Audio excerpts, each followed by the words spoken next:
Well, hello, Asheville, again.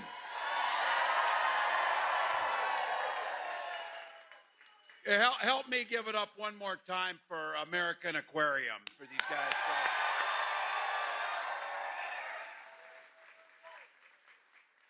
It's great to be back, and it's great to see Asheville back. I want to start by thanking Danny McClinton. His wife, Katie, can't be here tonight, but the whole salvage station crew. Some of you who were out there on that night, my first visit to Asheville, I got the chance to visit that historic venue in September. And the whole feel of it, I got to sit in that green room in that little trailer. Some of you know where that was at back there. Just the whole vibe. And I'll never forget, we talk about on this, we've done a lot of events, but certain ones stand out. And there was drizzle in the rain, the air that night. It was raining. Started to pour a little bit, but everybody stuck around. They all stuck around. Probably a bit of foreshadowing for us told us exactly what was happening, because in the wake of the devastation of Hurricane Helene, the community did the exact same thing. They stuck around and pulled together.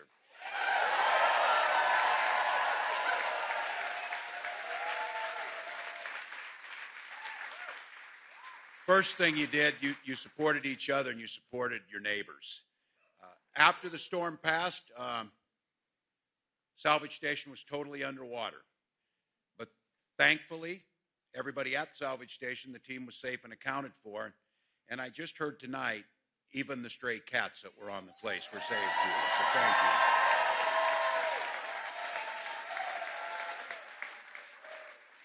Salvage Station lived up to their name, because after the disaster they didn't stop helping their neighbors in this incredible recovery effort that the entire nation is watching. I want to shout out to a few folks. Incredible organizations like Beloved Asheville sprang into action.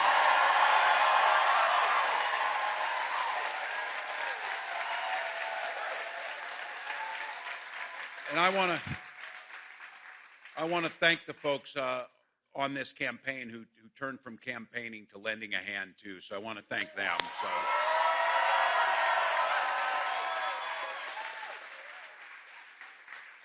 I want to thank Mayor Manheimer for her leadership under pressure and grace under pressure.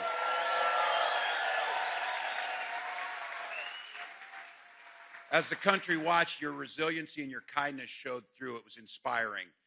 Our pledge to you is Kamala and I are not going to rest until you get all the support to rebuild this community. And I'll get into it a little bit more, but I want to speak to those folks around here, the help for the small businesses here and across this country to get what you need to get up and running and make sure your business thrives.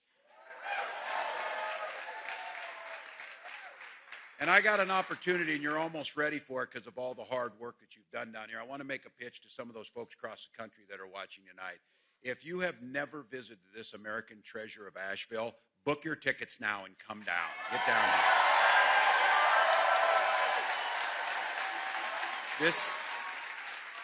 This is a treasure. The food's fantastic. You heard it tonight. The music's electric.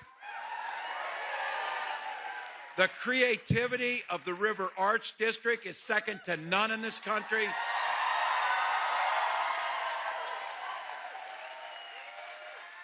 And to the folks out there in America, these small businesses need your support. Come down here and spend money. Come down here and spend money.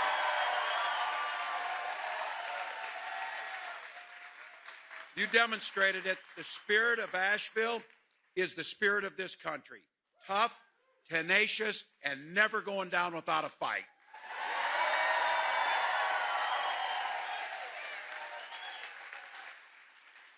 And that's the reason on a beautiful Wednesday night, you are right here tonight. For that simple reason, that simple and beautiful reason, you believe in the promise of America and love this country.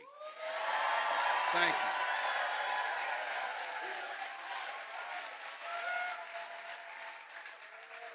And we are prepared to fight to protect this democracy, to make sure things get done. And you might have, I don't know if any of you are paying as close attention or whatever, but we're about 6 days from an election here, folks. I'm saying this, we're going to win this thing, but I tell you what.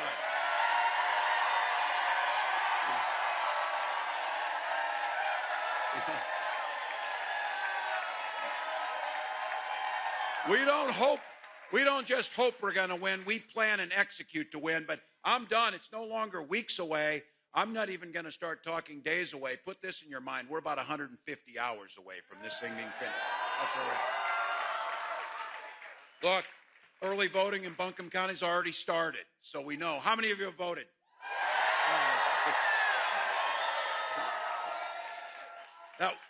That warms the teacher's heart in me. You know the assignment. You know the assignment. Look, there are still, it's hard to believe, but you know them, folks still making up their mind. And I know you've heard this version of people in your life. It might be family, might be friends, might be brothers. We all know them. They might tell you this, well, look, I can't really stand Trump personally or agree with the stuff he did. And that's where you could ask and say, you mean the convictions and the cheating people out of things. You could say that. But then they go on and say this. They say, but I like his economy. I like what he did for us. Now,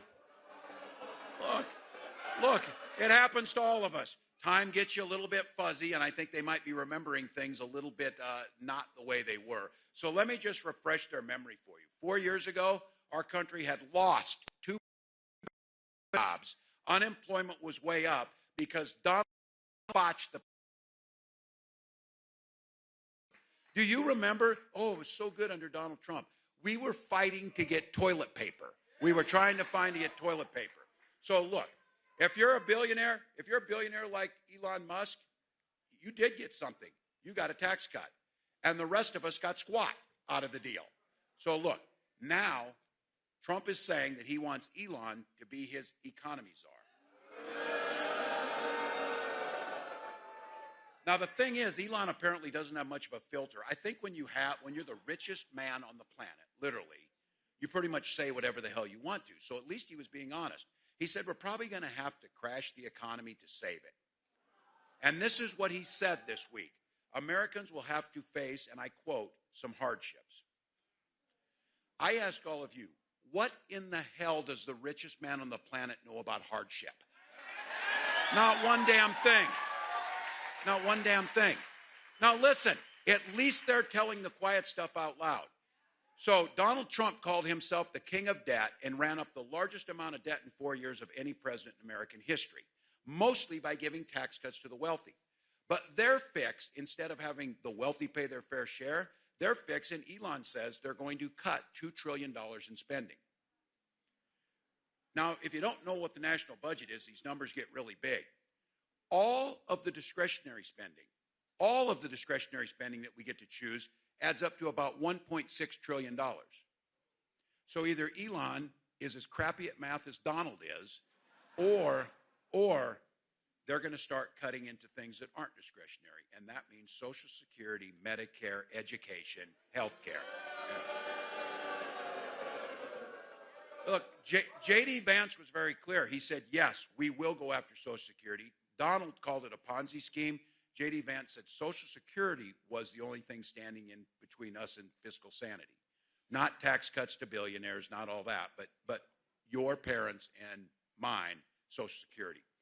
Now, Speaker Johnson this week again, at least they're being helpful with us because you have no excuse because they're telling us what they're going to do.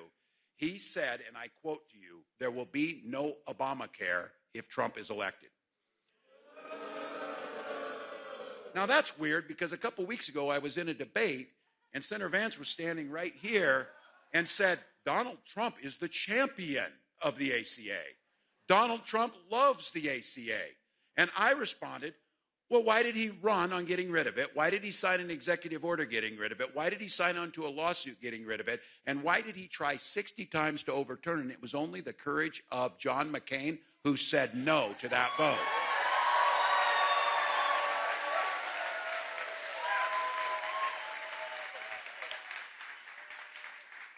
You know the old saying, if their lips are moving, you know what they're saying on this. So first of all, but look, Trump is going to say, he goes, I got a way we can pay for this. I can tell you how we can pay for these cuts and things, how we can give billionaires a tax cut. Donald's magical math, nobody else agrees with him. No experts agree with him. No economists agree with him. Donald Trump wants to add tariffs and said, well, the Chinese will pay for it. Just like Mexico paid for the wall. We know that one. But in this case, this one is much more devastating to us. It would add about 20% on everything you buy, costing each family about $4,000. Now, that's not us. He's just saying that he would do that. And we know Trump will try and get rid of the ACA. And just to be clear, I think it's important for those undecided voters or some of those folks out there who don't like Donald's personality but loves his proposals, let them know that his big proposal on the ACA is to go back to the time. Remember, he said he had a concept of a plan? JD tried to explain it, and then I said to him, I said, you should go back to the concept because your explanation makes it worse. Because what he said is they're trying to tell you the whole thing about the ACA was expanding to care to everyone because before the ACA, insurance companies get to decide who they want to cover. And even Donald's failed business acumen would tell you this: insurance companies make money by picking and insuring the healthiest people and then making it really hard to make a claim. How many of you filled out those tons of paperwork to get a claim and, oh, you're not authorized? And you're like, well, my appendix exploded. That should be covered. And they're like, oh, I don't know. Maybe not. That might be something. That's what happens in this. They want to go back and take that away from you. Now, look, Donald Trump, we are not going back. You guys, so we are not going back. Now, whether it's Donald or the people around him, they have figured something out. Donald Trump has spent the last 10 years spreading fear to divide us. Now, I say this. I taught school for quite a few years, and I supervised the lunchroom. Teachers in here know what I'm talking about. So, and you do know this. Fear is a short-term motivator for people, but it doesn't change behaviors. Now, look, he's not out there thinking 1 minute about how to make your life better. In fact, let's be very clear. Do you think Donald Trump has ever thought for a moment about anybody but himself? Now, I know, look, I'm telling you all this, and you're like, damn, I already have enough anxiety. I'm already stressed out. You turn on the news, it's the polar coaster. That's my advice to you today. Get off the polar coaster. Don't, because this is all about getting folks vote. And when you have anxiety about anything, the surest antidote is action on this. So in this case, you want to know how to get over that? Go vote for Kamala Harris. Go vote. It works. It works. Those of you who went and voted, it felt damn good to do it. Last Wednesday, I had just a privilege of my lifetime. I got to go vote, and I got to be accompanied by my recently turned 18-year-old son who got to cast his first vote.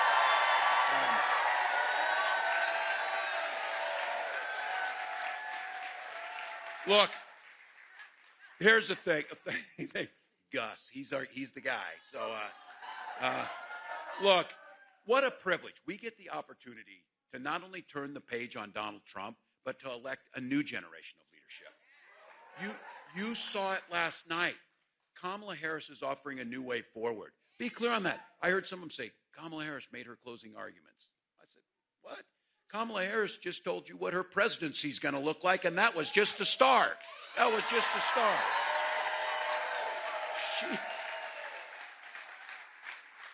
She laid out a to-do list that she's going to do as president. And right at the top, lowering costs for everyone.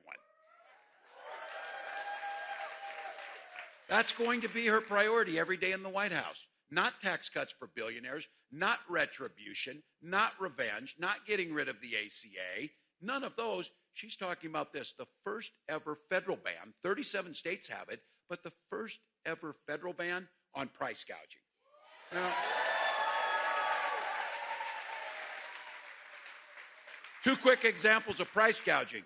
When the hurricane hit and folks were trying to get airfare out of places like Florida and elsewhere, airline prices went through the roof. That's not capitalism or free markets, that's price gouging.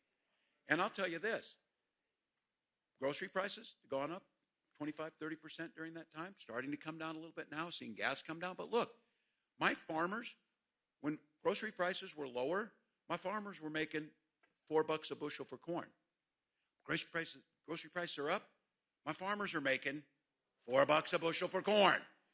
Somebody who's not growing the corn or doing the work is taking money out of the middle, and that's coming out of your pocket. That's what a price gouging law does. Look. And it is time to make our tax system fair. 100 million Americans squarely in the middle class will receive a tax cut under her proposals. And these little ones, and the little ones, the most effective anti-poverty tax cut that we do is a child tax credit, $6,000 in a child's first year of life.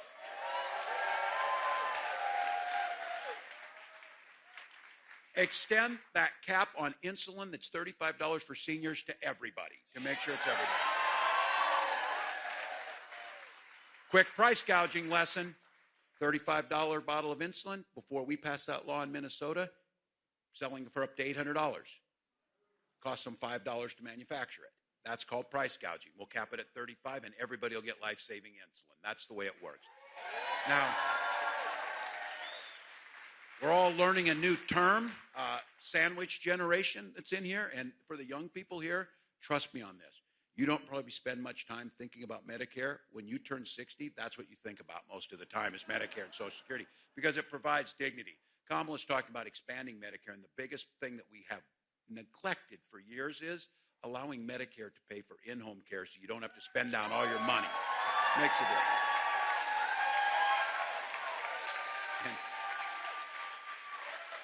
Our seniors who pay in and work their whole life should be able to live in their home and have dignity and get that care and extend it. I think some of you are in here are saying, are you kidding me? Medicare right now doesn't pay for vision and hearing? No, but it will after you elect Kamala Harris and we get this thing done.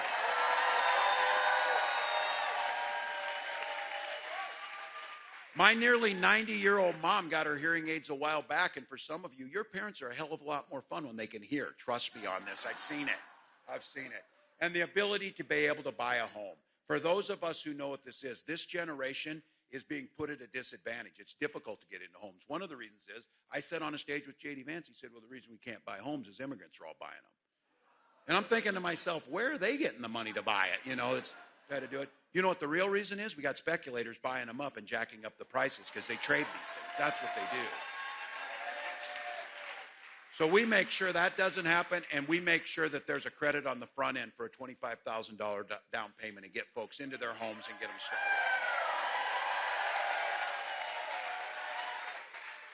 And I want to give my proper shout out to all the small businesses, and I'll start. Can we give a round of applause too for Orange Peel for hosting us right here? Thank you. Look, to get started, give some grant credits up front and then a $50,000 tax credit. The average small business costs about $40,000 to get off the ground. We give your belt and have you achieve the American dream. So look, we don't have a concept of a plan. We have a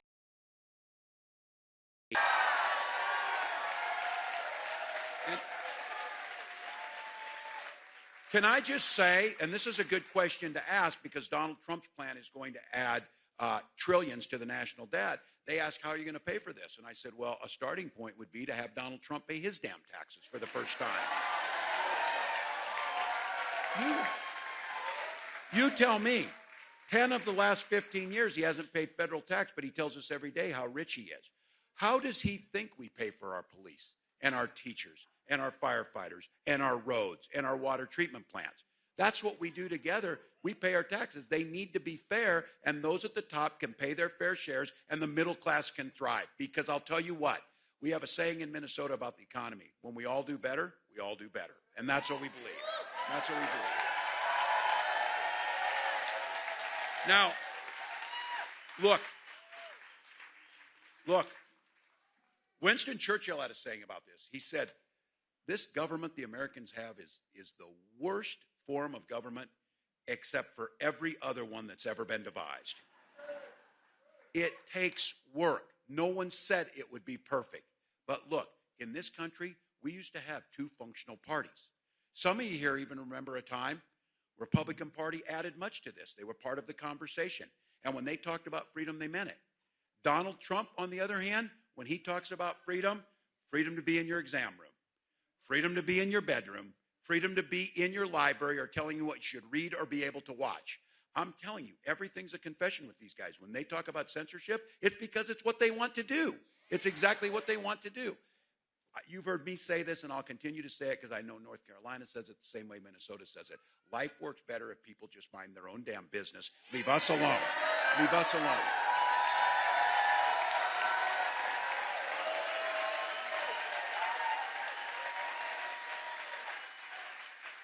Donald, a while back, Donald went on and explained 11 times in a 30-minute interview why he was not weird. And if somebody's explaining why they're not weird, yeah. But look, I wouldn't say those things. It wasn't to like give a name or name calling. It was an observation. It is weird to obsess about other people's bedrooms. Just trust me on that. That is none of your business. Or to be obsessed with telling women how to control their own bodies and try and do things with that. Weird.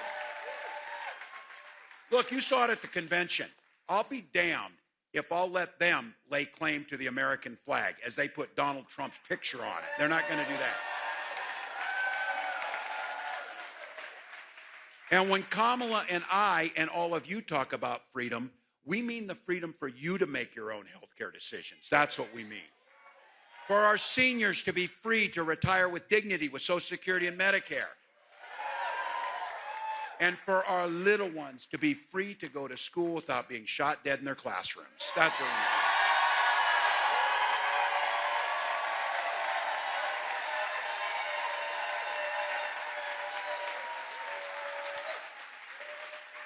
mean. And look for all of you on this. Don't allow them to shape this argument.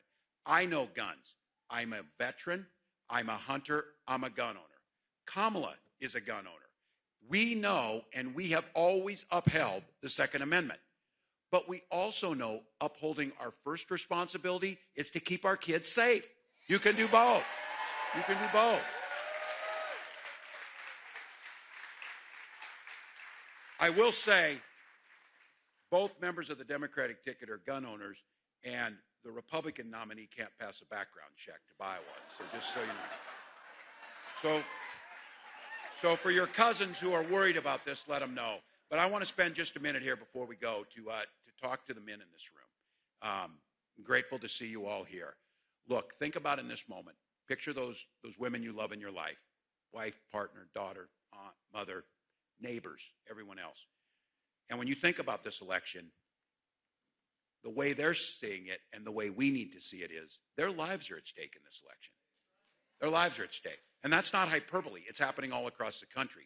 When Donald Trump appointed those Supreme Court justices, who lied in their confirmation hearings about upholding Roe versus Wade? Oh, it's settled law. It's precedence. We won't do anything about it.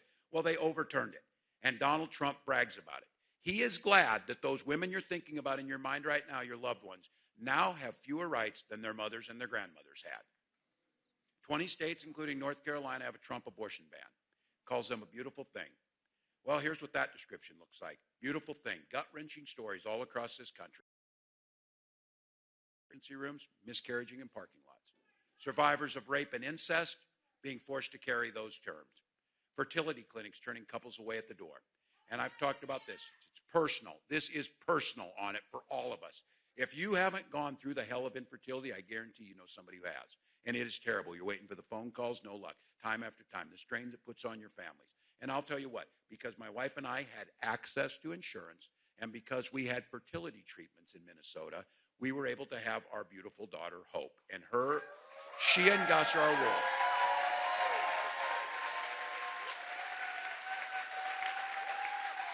And freedom and fighting for that freedom means I will be damned if anyone is going to deny that right to have their family to someone else.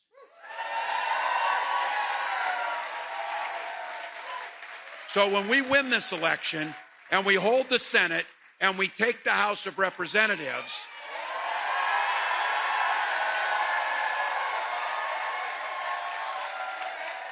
when we do that and they sign the bill to restore reproductive freedom, President Harris will sign it into law.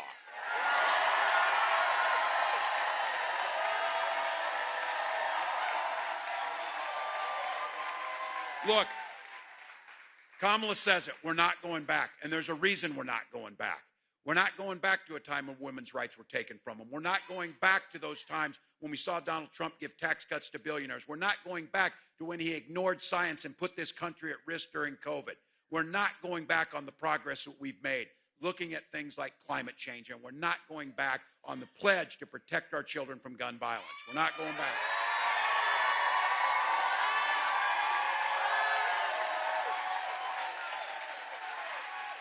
So I'm here. I'm here in these last 150 hours to respectfully, on behalf of Kamala Harris and myself, to ask you for your vote.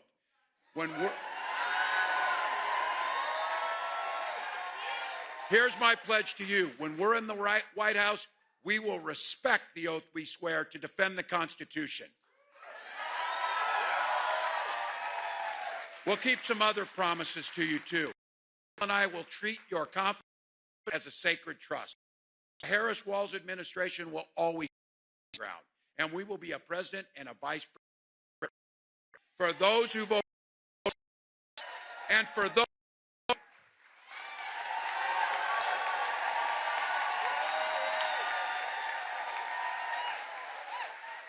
Because the plans and the proposals we're putting in place will help them and their families too.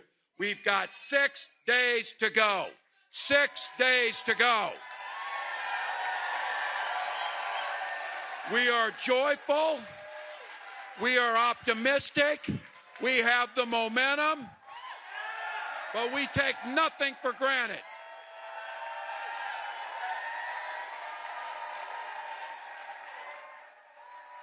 So you know what time it is.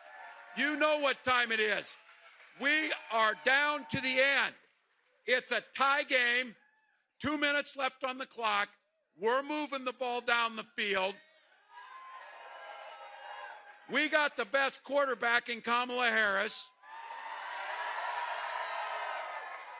We got the right team in all of us.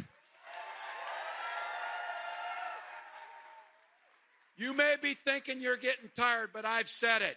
There is plenty of time to sleep when we're dead. Now is not the time. Now is not the time.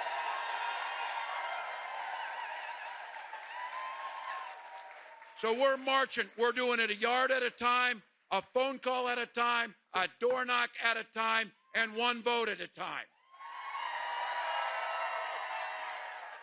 In North Carolina, 1 or 2 votes per precinct will be enough to turn this election, not just here, but across the country.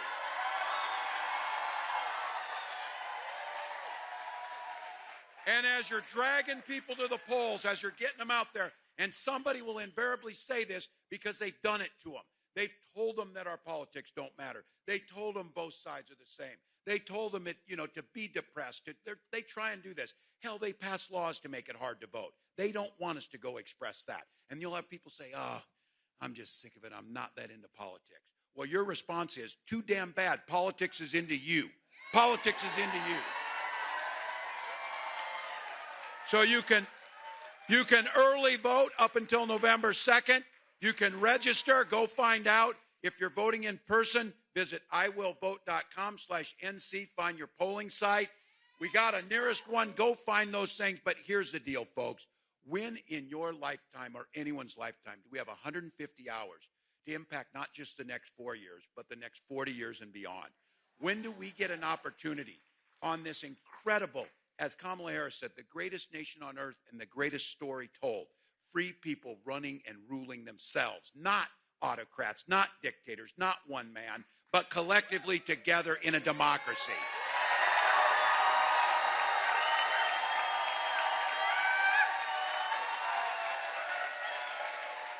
It is a privilege to do it. We're in that moment. And as I say this, I think all of us, and I know it's kind of a North Carolina thing, you're sitting on your porch and you're in your rocking chair and your old gray hair. Some of you are already there like me, but some of you will be there. But someday, for some of you young folks, there's going to be young ones around your knee, and they are going to ask, what did you do and what happened during 2024 when you protected the Constitution and protected this democracy? And your answer is going to be every damn thing I could. Everything I could. So here's the deal. We believe in the promise of America. As Kamala says, When we fight, for the next 6 days, when we vote, let's go, North Carolina.